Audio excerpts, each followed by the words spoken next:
तो आज हम भारत की राष्ट्रीय शिक्षा नीति 2020 मतलब NEP 2020 के कुछ बहुत अहम पहलुओं पर बात करने वाले हैं। जी हाँ। हमारे पास ये जो पॉलिसी डॉक्यूमेंट है, हम कोशिश करेंगे कि इसके जो मूल बदलाव हैं, इसकी सोच क्या है और भारत की शिक्षा के भविष्य पर इसका क्या असर हो सकता है, उसे समझें। बिल्कुल। और ये सिर्फ कुछ नियम नहीं है, जैसा आपने कहा, ये वाकई में सीखने सिखाने के पूरे तरीके को बदलने की एक कोशिश है। सही। और दिलचस्प बात यह है कि ये पॉलिसी मतलब एक तरफ तो भारत के ज्ञान के इतिहास जैसे गार्गी या थिरुवल्लुवर के समय से प्रेरणा लेती है, और दूसरी तरफ भविष्य की जो चुनौतियां हैं जैसे AI है, बिग डेटा है, उनके लिए भी तैयार करने की बात करती है। अच्छा।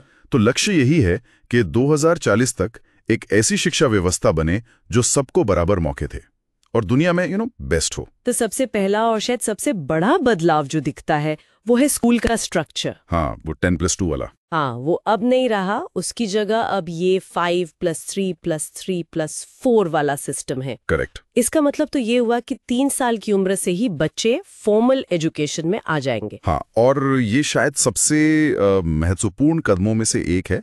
इसे early childhood care and education यानी ECCE कहा गया है। ECCE। हाँ, क्योंकि होता यह है कि 6 साल की उम्र तक बच्चे के दिमाग का लगभग 85% विकास हो चुका होता है। अच्छा। 85%। जी। तो इस उम्र को मतलब इस फेज को फॉर्मल एजुकेशन के दायरे में लाना बहुत अहम माना गया है, और इसमें जोर खेल पर है, एक्टिविटी पर है, खोजबीन करके सीखने पर है, रटने पर नहीं। बिल्कुल नहीं। और इसी से जुड़ा एक और बहुत बड़ा फोकस एरिया है बुनियादी साक्षरता और संख्या ज्ञान, FLN जिसे कहते हैं। FLN, हाँ, सुना है इसके बारे में। हाँ, तो लक्ष्य ये है कि 2025 तक मतलब बहुत जल्दी क्लास 3 तक हर बच्चा कम से कम पढ़ना लिखना और बेसिक गणित सीख जाए। ये तो बहुत जरूरी लगता है भी, क्योंकि अभी की स्थिति वो थोड़ी चिंताजनक है। 5 करोड़ से ज्यादा बच्चे हैं जो इस बेसिक स्किल में भी पीछे हैं। 5 करोड़, ये तो बहुत बड़ा आंकड़ा है। जी, ये एक बड़ी चुनौती है जिसे एड्रेस करना है। और पाठ्यक्रम में भी जैसे आपने कहा, रटने की बजाय समझने पर जोर है।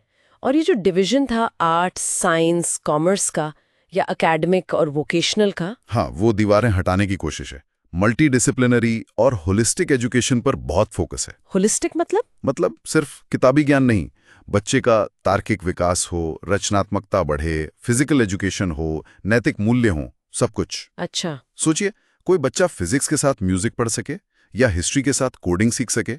ये भविष्य की जो जटिल समस्याएं हैं ना, उनके लिए ऐसी सोच जरूरी मानी जा रही हैं। और इसमें वो 21वीं सदी वाले स्किल्स भी शामिल हैं। हाँ बिल्कुल, critical thinking, problem solving, creativity, digital literacy, coding, ये सब। और साथ ही भारतीय ज्ञान परंपराएं जैसे गणित, एस्ट्रोनॉमी, योग, इनको भी करिकुलम में जगह देने की बात है। भाषाओं को लेकर क्या कहा गया है? काफी बहस होती है इस पे। हाँ, इसमें काफी स्पष्टता लाने की कोशिश है। जहां तक हो सके क्लास 5 तक पढ़ाई का माध्यम मातृभाषा या लोकल भाषा हो। अच्छा। 3 भाषा फॉर्मूला भी जारी रहेगा, और संस्कृत जैसी क्लासिकल भाषाओं के साथ साथ इंडियन साइन लैंग्वेज ISL को भी स्टैंडर्डाइज करने की बात है। ये सब बदलाव लाने में टीचर्स का रोल तो बहुत ही क्रिटिकल हो जाएगा। निश्चित रूप से, उनके बिना तो कुछ नहीं हो सकता। तो पॉलिसी में टीचर्स की भर्ती को और पारदर्शी बनाने, उन्हें बेहतर वर्किंग कंडीशंस देने, लगातार प्रोफेशनल डेवलपमेंट यानी CPD और मेरिट के आधार पर प्रमोशन की बात कही गई है। लेकिन हाँ, एक बड़ा सवाल ये जरूर है कि इतनी बड़ी संख्या में खासकर ECC के लिए और जो स्पेशल नीड्स वाले बच्चे हैं CWSN, उनके लिए ट्रेन टीचर्स कहाँ से आएंगे? ये एक प्रैक्टिकल चैलेंज है। सही कहा। और समानता और समावेशन मतलब इक्विटी और इंक्लूजन पर भी जोर दिख रहा है। हाँ, खासकर उन ग्रुप्स के लिए जिन्हें SEDGs कहा गया है, socially and economically disadvantaged groups. इसमें कौन कौन शामिल है? इसमें महिलाएं, लड़कियां, SC, ST, OBC, दिव्यांगजन, माइनॉरिटीज, ट्रांसजेंडर्स, ये सब शामिल हैं। इनके लिए स्पेशल एजुकेशन जोन बनाने की बात है, स्कॉलरशिप्स और एक्सेसिबल इंफ्रास्ट्रक्चर। और बच्चों को स्कूल में बनाए रखना, ड्रॉप आउट रोकना, इस पर भी ध्यान है। जी हाँ, उस पर भी काफी फोकस है। अब अगर हायर एजुकेशन की बात करें तो वहां भी कुछ बड़े बदलाव लग रहे हैं। बिल्कुल, वहां भी मल्टी डिसिप्लिनरी यूनिवर्सिटीज और कॉलेजेस बनाने का लक्ष्य है। मतलब IITs भी ह्यूमैनिटीज पढ़ाएं और आर्ट्स कॉलेज में साइंस भी हो। अच्छा। और सबसे इंटरेस्टिंग शायद वो 4 अंडर ग्रेजुएट डिग्री है। हाँ, वो क्या है? इसमें मल्टीपल एंट्री और एग्जिट ऑप्शंस होंगे। मान लीजिए किसी ने 1 साल पढ़ा तो उसे सर्टिफिकेट मिल सकता है, 2 साल में डिप्लोमा, 3 या 4 साल में डिग्री। तो बीच में छोड़कर वापस आने का भी ऑप्शन रहेगा। हाँ, एकेडमिक बैंक ऑफ क्रेडिट्स का कॉन्सेप्ट है। आपके क्रेडिट जमा रहेंगे। ये फ्लेक्सिबिलिटी बहुत अहम है। और रिसर्च को लेकर एनआरएफ की बात हो रही है, नेशनल रिसर्च फाउंडेशन। जी, एनआरएफ का आइडिया है कि रिसर्च के लिए मेरिट बेस्ड फंडिंग दी जाए सभी डिसिप्लिन्स में।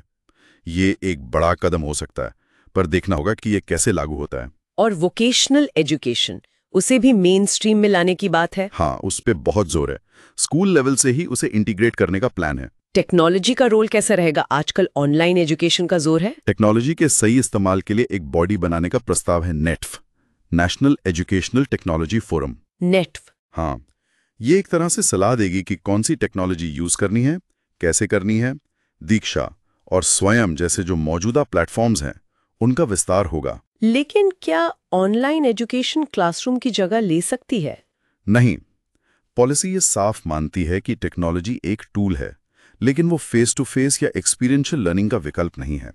और डिजिटल डिवाइड, मतलब सबके पास टेक्नोलॉजी की पहुंच ना होना, ये भी एक बड़ी सच्चाई है जिसे एड्रेस करना होगा। बिल्कुल। और इन सब बड़े आइडियाज के लिए पैसा कहाँ से आएगा? वो 6% जीडीपी वाला लक्ष्य? हाँ, वो लक्ष्य तो बहुत पुराना है। पॉलिसी फिर से कहती है कि शिक्षा पर पब्लिक इन्वेस्टमेंट को जीडीपी के 6% तक ले जाना है। क्या ये हो पाएगा? ये केंद्र और राज्यों को मिलकर करना होगा। ये सबसे बड़ी चुनौती शायद यही है, रिसोर्सेज और इम्प्लीमेंटेशन।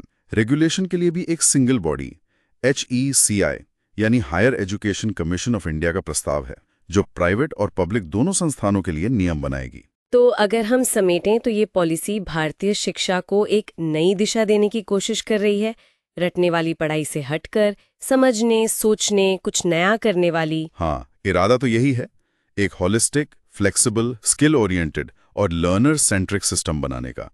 पर असली परीक्षा, जैसा मैंने कहा, इसके जमीनी क्रियान्वयन की होगी। सही कहा। राज्यों के साथ समन्वय बहुत जरूरी होगा। और शायद अंत में सबसे बड़ा सवाल यही है कि क्या ये नई नीति हमारी आने वाली पीढ़ी को सिर्फ नौकरी के बाजार के लिए तैयार करेगी या उन्हें एक बेहतर, ज्यादा जिम्मेदार और विचारशील नागरिक भी बनाएगी? ये एक अहम सवाल है। बिल्कुल। और इस पर हम सबको सोचने की जरूरत है।